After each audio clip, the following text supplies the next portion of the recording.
Сәлеметсіздер қызыққаншектер, менің каналыма қош келдіңіздер. Бүгін сіздерге үй жағдайында тез дайын болатын күлше ыстық нанның құпиясымен бөлісетін боламын. Әуелі бізге ыстық су керек болады. Ыстық болғанда анау айтқан қатты ыстық емес, дрожжды жібітіп аласыздар міндетті түрде. Осылай салып, аз-аздан отырып, азғантай май құясыздар. Сосын аз-аздан отырып, ұн салатын боламыз. Ұндарыңыз міндетті түрде електен өткізілген болу керек. Салып, екі қолымызбен жақсылап тұрып, қамыр илейміз. Өте жұмсақтау қамыр илесеңіздер, нандарыңыз өте күшті шығады. Әркімнің үйінде әртүрлі, әр келіншектің өзі құпиясы болғандықтан, әркім өзіне қалай осы рецептпен істеулеріңізге кеңес беремін. Өте дәмді шығады, жұмсақ. Қолдарымызды жақсылап тазалап алып, бәрін илеп, жақсылап кішігірім қамыр илейтін боламыз.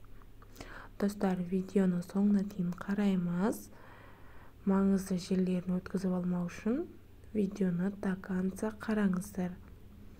Осылай бәр шетін тазалап, табаның шеттерін тазалап, жақсылап тұрып, қолға кішкентай жабысып бара жатса, азғантай ұн себсеңіздер де болады.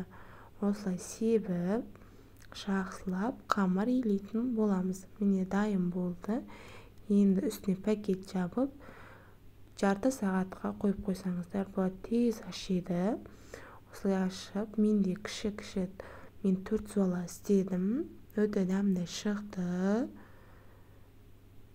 Астына азғантай май жағып жіберсеңіздер де болады. Мен май жағып жібердім.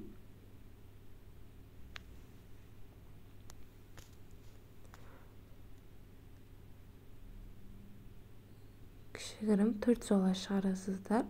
Жоқ, олай істемеймін десеңіздер, үлкен 2 суала шығарсаңыздар да болады. Өз еркілеріңізде. Осылай 4 суала қылып бөліп аламыз. Бәрін тең бөлікке бөліңіздер. Сол кезде әдемі шығады. Достар, соңына дейін видеоны қараймыз.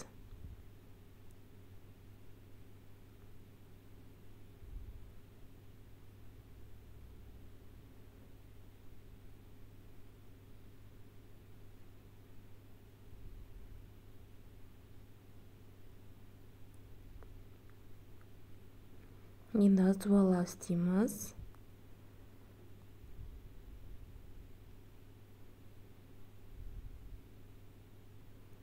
Осылай домалақ азуала істеп аласыздар. Бәрін себіп,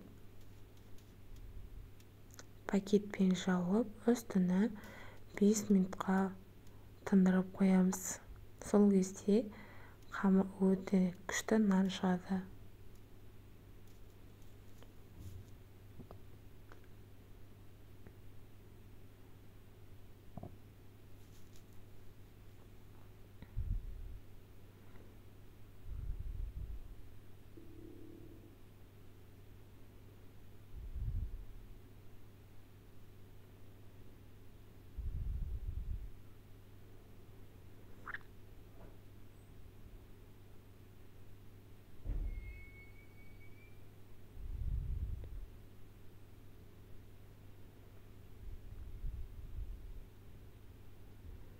Ал дайын болды.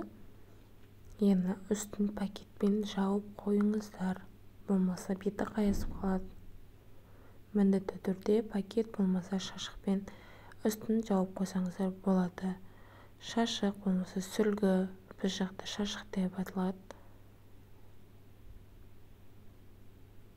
Осылай бәрін бірдей қылып,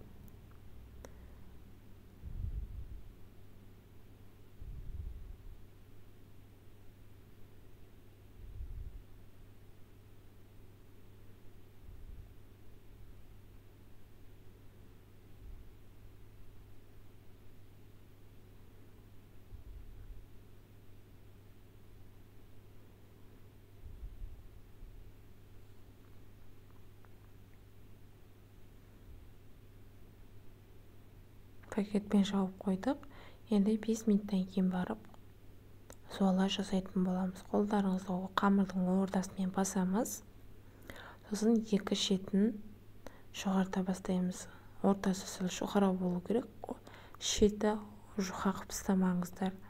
Ол кезде болмайды.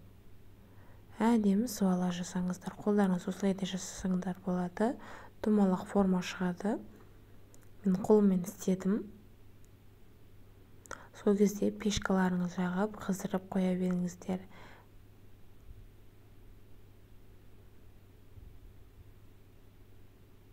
Бұл қамыр сосын 5 минут тұру керек, және 5 минут пакетпен үстін жауып, шамалы көтерілгенше, содан кейін барып пешкаға сала бересіздер. Бәрін бірдей қылып, шет-шегісін бірдей қылып жасайсыздар.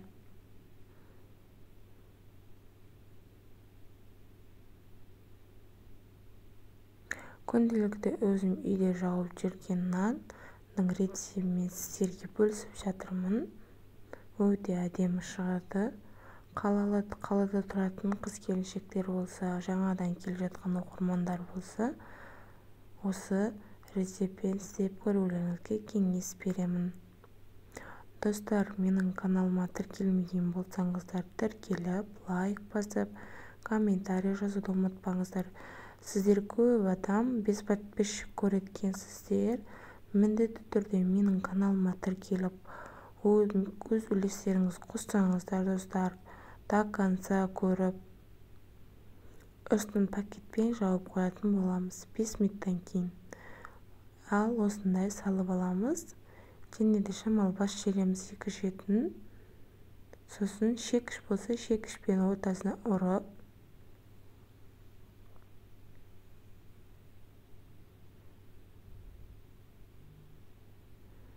осылай екі шетін бәр жерін ұрып шығып, бетіне жұмыртқа болса, жұмыртқа, менде қалып кеткен жұмыртқа бар еді, мен бетіне жағып жібердім, обал болмасын деп. Өз еркілеріңізде қаласаңыздар жағыңыздар, қаласаңыздар жақпаңыздар.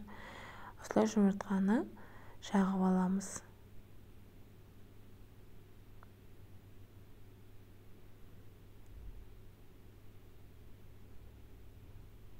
Үстіне күнжіт болса күнжіт. Мен күнжітпен жасап істеймін. Өте дәмді шығады күнжітпен жасалса.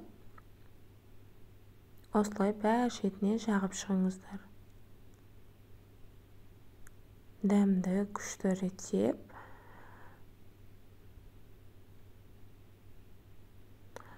Менің каналымда торт және басқа нәрселер де бар, салаттар бар, оңай тез дайындалатын тамақтар бар. Солармен де басқа менің каналыма кіріп көрсеңіздер болады. Ал дайын болды, міне өте дәмді шықты, қараңыздар.